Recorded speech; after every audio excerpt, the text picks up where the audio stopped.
Each year, the Arizona Pet Project staff is asked to do the impossible. Select one client's story out of the thousands we serve each year for the Team's Choice Award. Every single family we serve is special, but once in a while, one resonates in a special way. Enter Frank and Bruno. We met this dynamic duo while they were in temporary housing through our friends at US Vets. After his military service, Frank was dealing with some mental health challenges. That was until Bruno came into his life. I started dealing with things in my own head, like I wasn't good enough for this, I wasn't good enough for that, so I ended up going into a depression. And I started seeing doctors to try to help me out. And I was told, he said, you know, it's best to have a pet in your life. All of a sudden at 5:30, knock on the door, there was Bruno. Him and I got a great attachment with each other. And that was, he said, that was history after that. Every night, Frank and Bruno take a walk together. But one fateful night was not like the others. We was going downstairs to go for our nightly walk. And all of a sudden, when I got on the elevator, I got this strange feeling over me. I looked at Bruno, I said, we're taking a step back. I said, Bruno, something is off. I said, be careful. A few seconds later, the elevator doors opened and in rushed another dog ready to attack.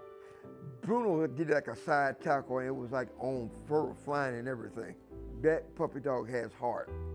He said, I'm not gonna give up. He said, no, not today. You ain't gonna be attacking my dad tonight. I didn't even know he had a wound at the time. Until after everything was said and done, I started seeing like little blood drops on the ground. I'm looking and looking, I said, oh my gosh, you got bit in the chest. I had some medical training in the military, so I patched him up.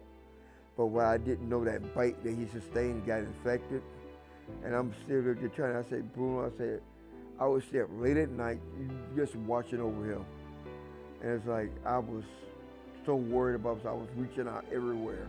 Thankfully, the case managers at US Vets referred Frank and Bruno to the Arizona Pet Project, and just in the nick of time. Bruno was going into sepsis, and despite Frank's best and skillful efforts, without treatment, he would certainly have died.